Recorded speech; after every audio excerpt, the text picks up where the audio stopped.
One owner. Looks pretty good. I can't really see anything on this that concerns me too awful much. Little Bunkhouse Clipper Cadet coming in on trade here at Haylett RV of Coldwater, Michigan.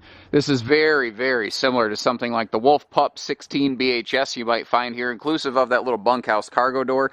If you're trying to get out of the old family pop-up, or if you have a limited tow capacity, if you want to get started camping, but you're not ready to go up into, you know, a big full-size trailer like one of these big beauties right here, then this, you know, nice used price tag on this well-kept, late model, clean little bugger might be just the thing the doctor ordered here. So from top to bottom, inside and out, I don't see anything that I would qualify as like banged up or damaged or anything like that. There are a couple swaps in terms of like some equipment from factory standard, I'm going to point out. Nothing that really concerns me, but a few things that I'll make you aware of. I say all the time, whether it's my new or used Coacmen videos, Coacmen kills it when it comes to storage. You got a full wraparound halo of just pure unadulterated cabinet space here.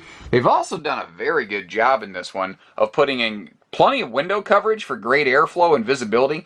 And you will also find next to your seating and sleeping areas some nice household outlets that whenever you have full-on park power, you've got full access to those sort of things for like CPAP machines, phone chargers, etc. Although up here you do have a set of USB plugs as well. Now, neat little thing here. This is a Camp Queen. It's a 60-inch wide by 74-inch long Camp Queen, and it's got this nice headboard shelf right here.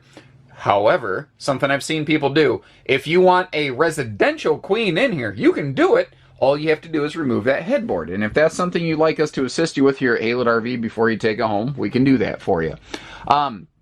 The cross breeze windows there across the bed are something you'll appreciate. And the dinette window here, that would breeze across from the screen door if you just left the main door open, and obviously I had the screen door closed. Now, there is, you see that black handle right there? There is easy lift storage below this bed. And when I say easy lift, what I mean is that it has the gas struts to help you with that. And obviously, you can get down into that front pass-through compartment so that if cargo shifts around and need to retrieve something, you can do that, or you can probably segment that off some other way if you please. Now, if you look down here, you're going to notice a couple things. You see these extra couple pieces of woodwork. That is tying into the previous owner modifications that I mentioned, and you'll start to see some of that as I spin around here. Like, you might notice that microwave up there. That is the original factory microwave. However, they simply removed the face mounting plate from it, and one of those pieces of wood under the table is another one of these doors. They ordered additional factory doors to do things like swap out the microwave and create a cabinet in its place. So whether they got to it, didn't get to it, whatnot, I'm not sure, because there's no signature. Like if the hardware here, the hinges, oh no, right there, I missed them, the light hadn't hit them the first time. So they did put hinges here, and they did turn that into a cabinet instead of the microwave housing. Well, there you go. Down below, we've got a simple sink setup, but it's easy to miss the fact that this is a stone cast sink. Do the wedding ring test. That's not plastic. It's rated for up to 500 degrees. You can pour boiling water into it. It won't hurt it a bit.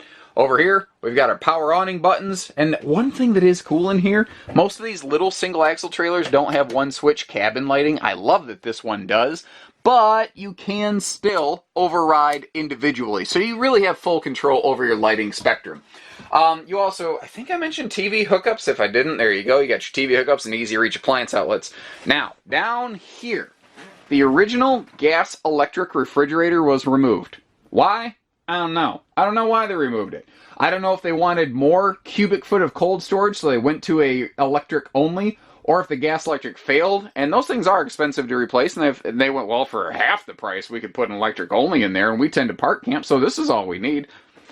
I'm guessing. I don't know. I don't have a hard answer. What I know is you got a nice fridge, and it works, so there you have it.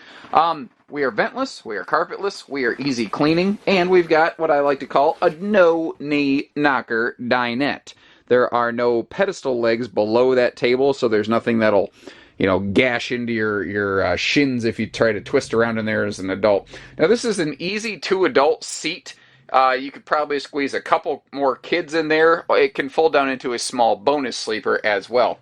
Speaking of sleeping, If we go past this full 13,500 BTU full-size roof air conditioner here, we got our 2 single bunks, and a very cursory glance at those reveals the fact that they have not been worn out by any stretch of the imagination. Another thing the previous owner did, they added an extra door down here. So they were all about storage in this thing. They were all about that storage, as opposed to being all about that base, as it were. Ooh, locking bathroom door in a little camper. That's not always something you find every day. Now, just like the living room, you have 1-switch lighting here for the bathroom, which is a nice touch.